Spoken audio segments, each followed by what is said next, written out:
Hello everyone, welcome to my channel. আজকে যাচ্ছি আমরা আইস স্কেটিং এ। তো ওখানে গিয়ে আজকে আমার ফার্স্ট টাইম ওখানে গিয়ে ইচ্ছা আছে কয়েকটা ভিডিও করার। আর ওখানে নাকি শুনেছি খুব ব্যালেন্সের ব্যাপার, মানে যারা আইস স্কেটিং করে অনেক ব্যালেন্সের ব্যাপার। আর প্রথম প্রথম পারে না, তো দেখা যাক আমি কি করে। আমি তো তাহলে মনে হয় পড়েই যাবো, অনেক ধুমধাম করে পড়বো। তো দেখা যাক, ভিডিও তোমাদের দেখাবো ওখানে গিয়ে কি করছি না করছি। তো চলো যাওয়া যাক।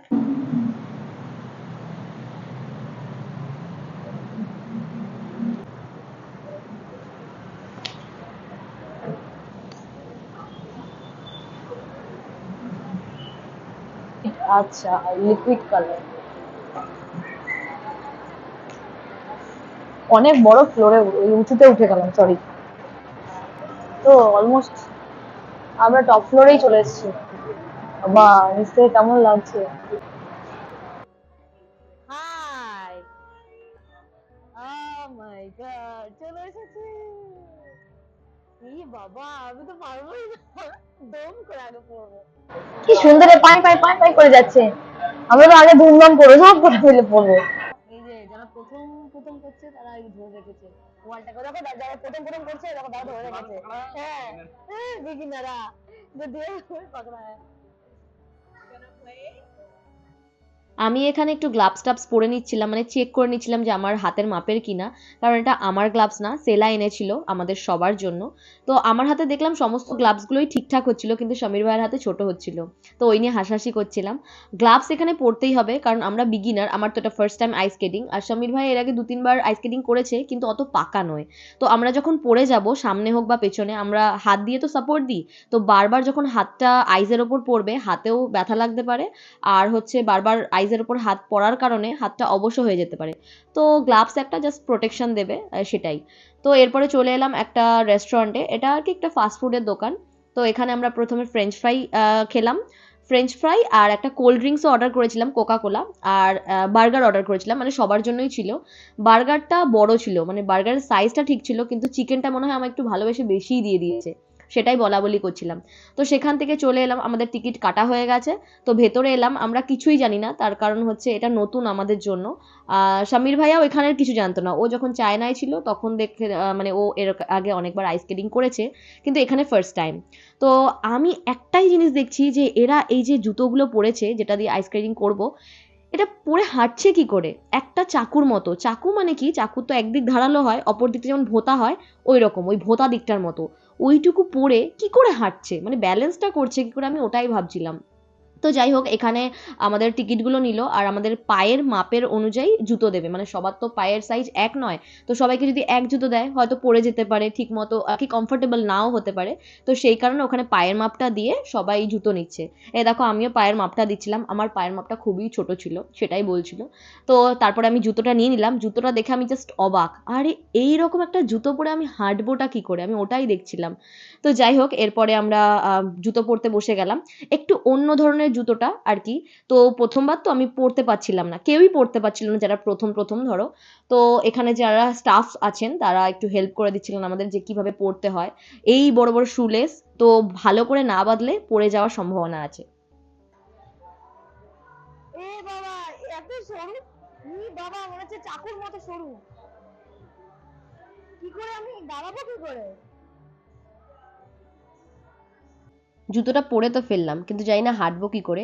এই যে বসেছিলাম, বসার থেকে ওঠাটাও একটা বড় ব্যাপার। তো আমি কোনো রকম একটা সাপোর্ট নিয়ে দাঁড়িয়েছিলাম।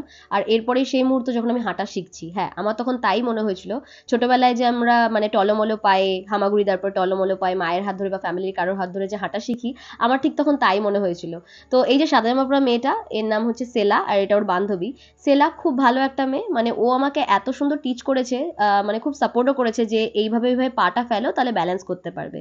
আর এই যে সেই মুহূর্ত যখন আমরা তিনজন টিচার একসাথে হাঁটা শিখছি, সেলা বললো যে এত সুন্দর তোমরা তিনজন টিচার টলমলো পায়ে হেঁটে হেঁটে এগিয়ে আসছো, এটা একটা ভিডিও না করলে হয়? তো ও একটা ভিডিও করে দিল, আর এদিকে আমি আর সমীর ভাইয়া একে অপরের মুখের দিকে তাকিয়ে খুব হাসছিলাম যে এখানে নয় ঠিক আছে, এই ফ্লোরটা খসখসে ঠিক আছে, কিন্তু প্লেগ্রাউন্ডে কি করব সেটাই আমি ভেবে কুল পাচ্ছিলাম না। তারপরে আমরা চলে গেলাম প্লেগ্রাউন্ডে।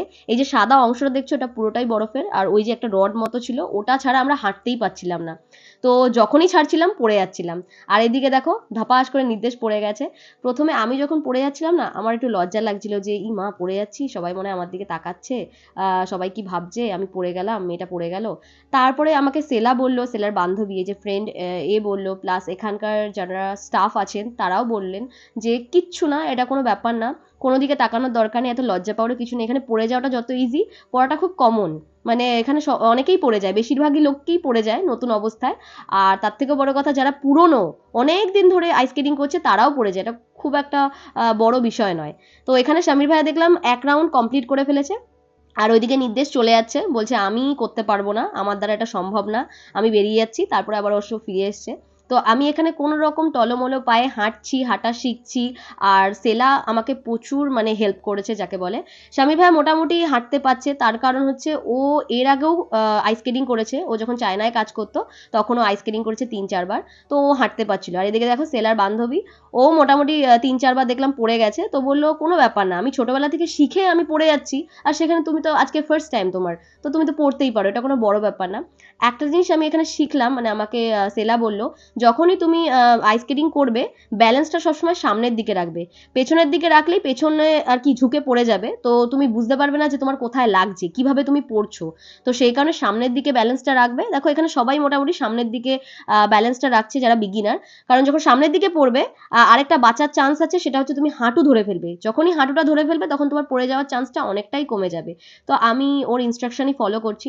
আমার বেশ একটা মানে ভালো লাগছিল যে না আমি হাঁটতে তো পাচ্ছি, হাঁটা তো মোটামুটি শিখে গেছি।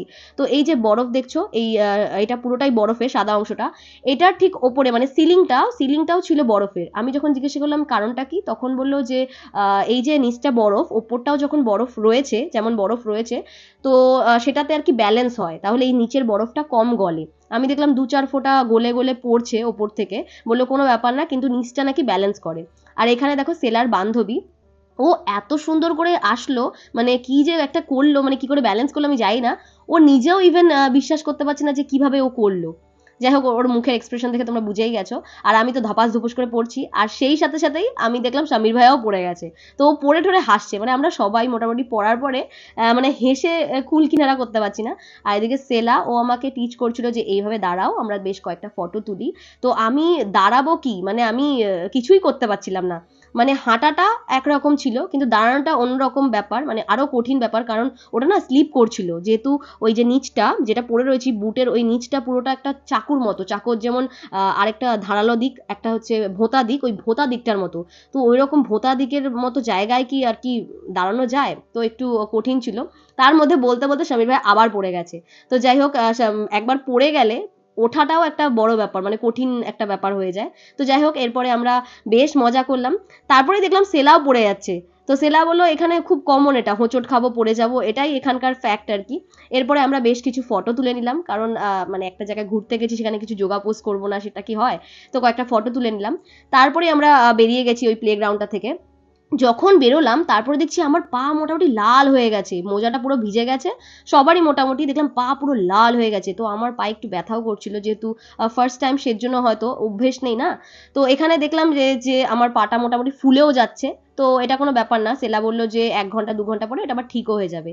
এখানে সেলার বান্ধবী, ও বলছে যে আমার পায়ে লেগে গেছে, কিভাবে জানি না একটা ছোট মানে মচকা মতো লেগেছে। আমি বললাম ঠিক আছে একটু বরফ দাও, বাড়ি গিয়ে একটু বরফ দেবে, কিছু হবে না। তো ও একটু যন্ত্রণায় আর কি ছটপট ছটপট করছিল। এরপরে হচ্ছে আমরা এখান থেকে বেরিয়ে গেলাম, আমাদের বুট টুট যেগুলো ছিল, শু যেগুলো ছিল সেগুলো জমা দিয়ে। আর বেরোতে বেরোতেই দেখলাম যে এখানে বেশ কিছু ট্রফি রাখা আছে, মোমেন্টো। এখানে যারা যারা আইস স্কেটিং করেছে, মানে এখানকার যে স্টুডেন্ট, তারা আর কি এখানে মানে রেখে রেখে দিয়েছে, মানে তারা যখন কোনো প্রাইজ জিতেছে তখন এই সেন্টারে রেখে দিয়েছে একটা স্মৃতি হিসেবে। তো ভিডিওটা আজকে এখানেই শেষ করছি, দেখা হচ্ছে খুব শিগগিরই নতুন একটা ব্লগে। সবার ব্লগটা কেমন লাগলো অবশ্যই কমেন্ট বক্সে জানাতে ভুলো না, ভালো লাগলে একটা লাইক করে দিও, আর যদি খুব ভালো লাগে শেয়ার করে দিও বন্ধুদের মধ্যে। Tata, bye bye.